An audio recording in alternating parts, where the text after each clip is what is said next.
Funding for the Nash Villager podcast comes from the Hal Allen Clinic, specializing in minimally invasive robotic spine surgery and laser brain tumor surgery. For 40 years, the neurosurgeons of the Hal Allen Clinic have been national leaders in brain and spine surgery. This podcast is made possible by the listener members of Nashville Public Radio. This is the Nash Villager podcast.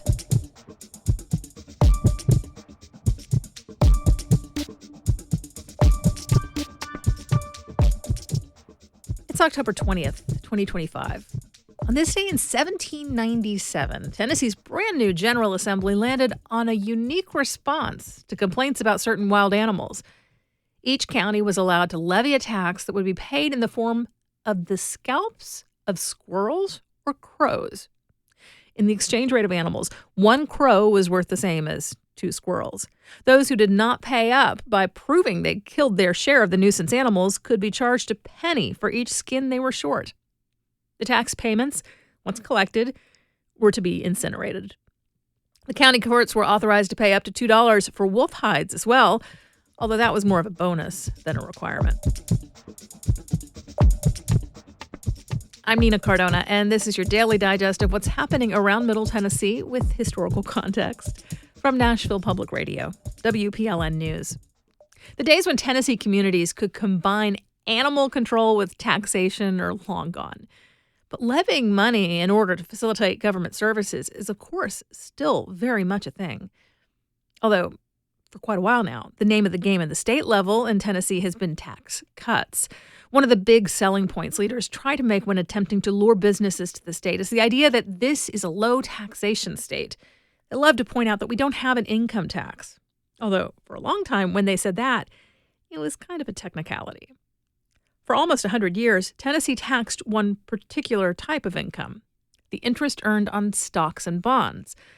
There were a bunch of exemptions, so the average retirement account wasn't getting pinged. But a lot of the more well-to-do people in the state felt the pinch. It was called the Hall Income Tax, and it was established in 1929. Now, that was an era for real change in the tax landscape.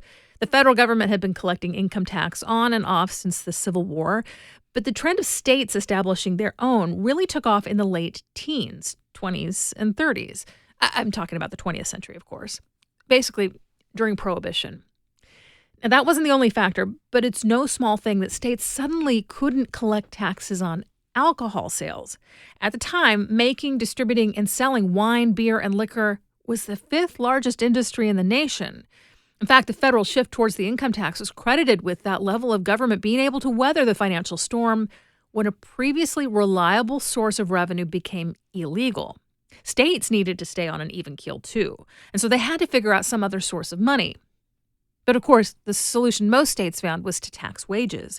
Tennessee is one of only 2, the other was New Hampshire, that opted to create levies on interest and dividend income instead. Now, that tax stuck around for a long time, but about a decade ago, lawmakers decided to phase it out. It essentially ceased to exist in 2021. And like I said, cutting taxes has been the overall trend in Tennessee for the last little while. Well, cutting taxes on businesses and high-income earners anyway. There was the elimination of the Hall income tax, but also the massive changes to the way the state's franchise tax is assessed and collected.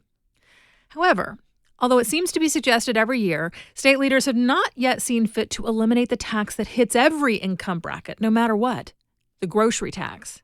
There have been grocery tax holidays some years, but most of the time the state makes a little on every food purchase made in the state, and that's unusual. Nationwide, only 13 states still tax groceries. And this year, the legislature passed a measure to start collecting a new tax on a particularly fast-growing industry. As of July 1st, vapor products are now taxed at a rate of 10%. That stands in direct contrast to another change to the tax code that was enacted around the same time. Buying wine on site at a Tennessee winery is now exempt from the drink tax. In just a few minutes, kids in solitary confinement. That's coming up after the newscast.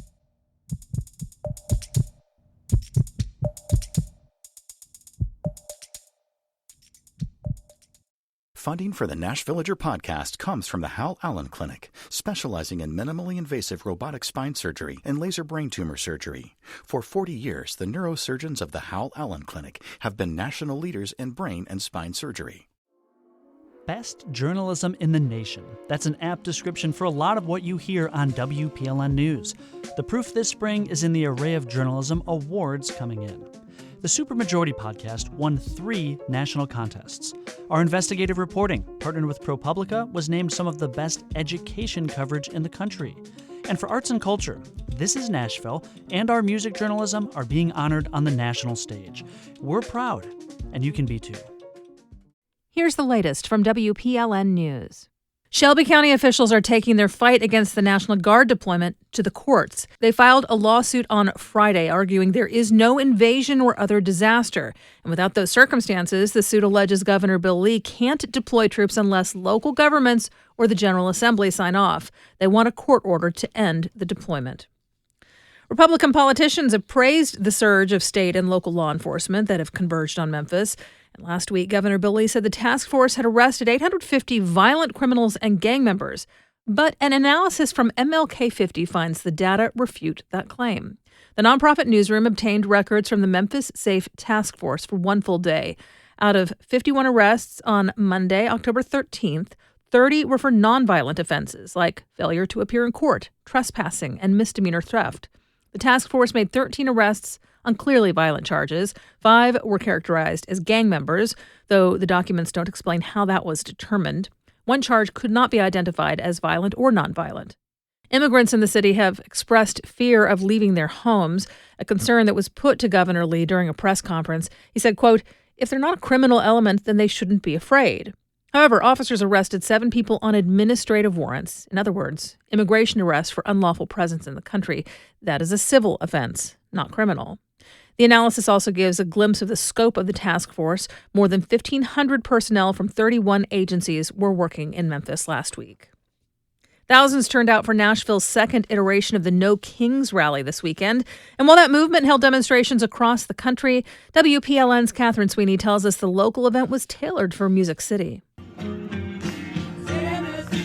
This edition of No Kings continued its criticism of the Trump administration, specifically how it is consolidating power in the White House by shifting it away from Congress and the courts. It had all the essentials: charismatic public speakers, pithy signs, talk of crowd sizes, and a nod to our local history and culture. There has never been a civil rights movement that was not fueled by music. That was Sarah Baer, an organizer who introduced the heavy-hitting Tennessee natives lined up to perform Tennessee Rise, a civil rights anthem written by Grammy winner and Nashville local Allison Russell. Now my daughter can't sleep for the nightmares.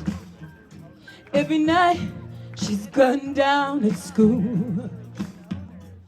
Russell, Emmylou Harris, Julie Williams, Denisha, and Devin Gilfillian sang a song about violence in Tennessee's past and present, and the opportunity to build a better future. Catherine Sweeney, WPLN News. Tennessee is delaying the release of its unemployment rate for the month of September due to a temporary funding lapse. That's according to a message from the State Department of Labor. A spokesperson for the department confirmed to WPLN News that the delay is related to the current federal government shutdown, now in its 3rd week. The state did not receive the data it needs from the Bureau of Labor Statistics to produce its unemployment rate and economic analysis. Prior to September, Tennessee's unemployment rate had been hovering around 3.6%. The state says it will release the updated data once funding for the Bureau of Labor Statistics is restored, presumably after the shutdown ends. Well, if the government shutdown continues, about 700,000 Tennesseans could miss out on November food assistance. The federal government pays for benefits like the Supplemental Nutrition Assistance Program, also known as SNAP, food stamps, or EBT. The agency that manages the program said as of now, there is no money for November, according to reporting by State's Newsroom and the Tennessee Lookout.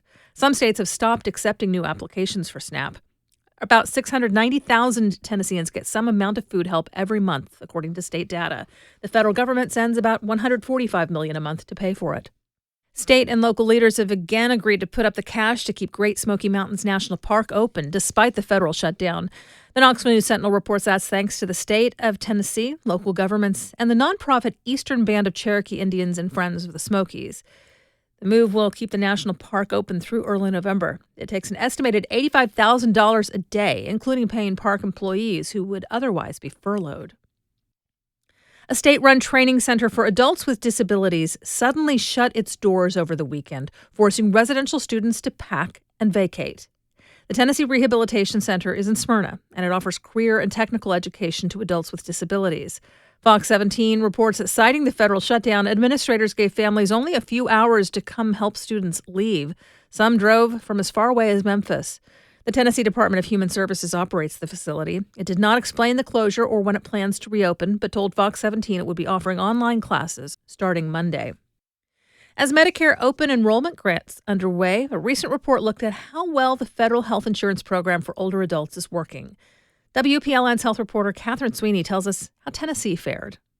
The overall picture isn't great for Tennessee and the Commonwealth Fund's annual Medicare scorecard. The state came in at 39th out of 50 states plus D.C. for Medicare quality. The report used public data sources to look at factors like access to care, quality of care, and healthcare costs. Poor life expectancy and other general health indicators for adults age 65 and older really dragged down Tennessee's score. So did access issues, like delays in getting home health services after surgery. There were some bright spots.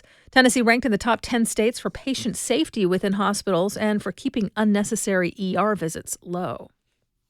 Well, it's harvest season, and this year Tennessee farmers are struggling with rising costs and falling prices.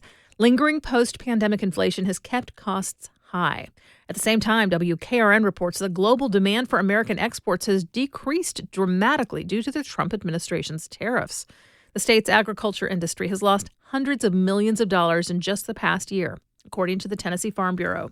And some farmers say they're delaying repairs or waiting to buy new equipment. You'll find more news anytime at WPLN.org.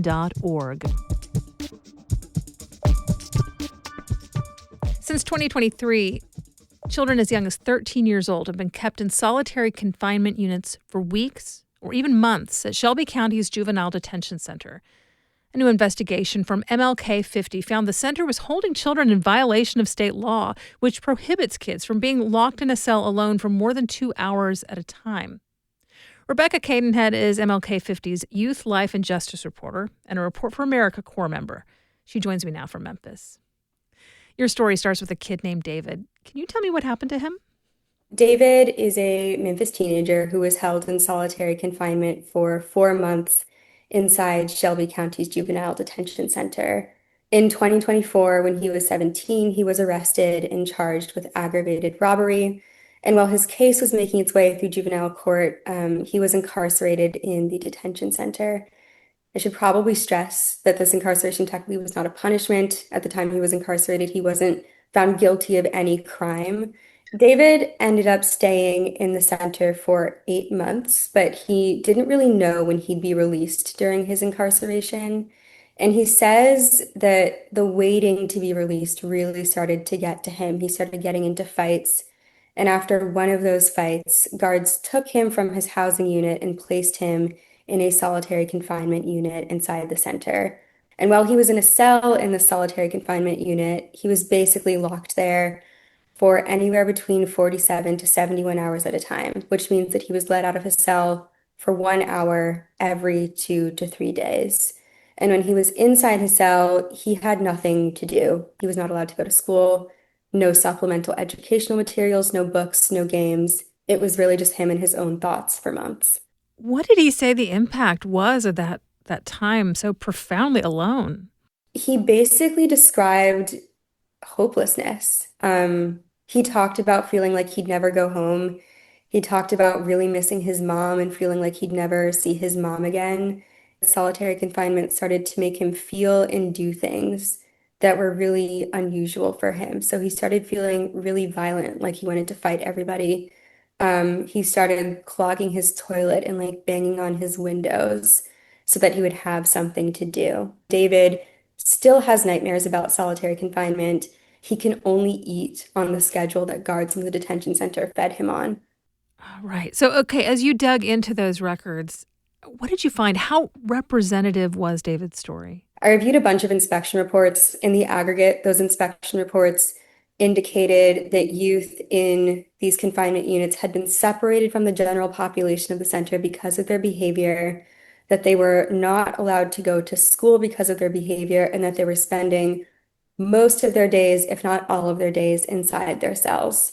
Well, and I know we've seen in a lot of past reporting, juvenile detention centers often say that they're not holding kids in solitary confinement. Instead, they call it seclusion. What did officials who run this center say about their treatment of kids? Yeah, they said that they were not holding kids in solitary confinement, but when I asked them to define solitary confinement, they wouldn't give me an answer. Well, Rebecca, thank you so much for sharing this with us. Rebecca Cadenhead is a reporter with MLK 50 and Report for America. To read her full investigation into solitary confinement inside Shelby County's Juvenile Detention Center, visit our website, WPLN.org. This is Nashville's local news and NPR station, 90.3 WPLN News.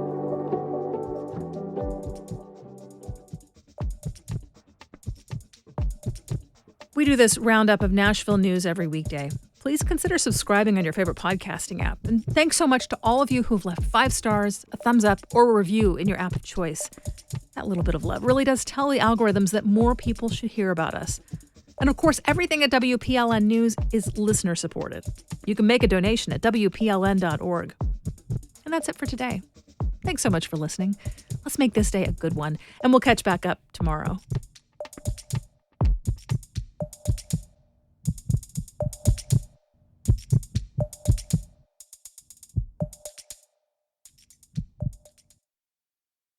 Funding for the Nash Villager podcast comes from the Hal Allen Clinic, specializing in minimally invasive robotic spine surgery and laser brain tumor surgery.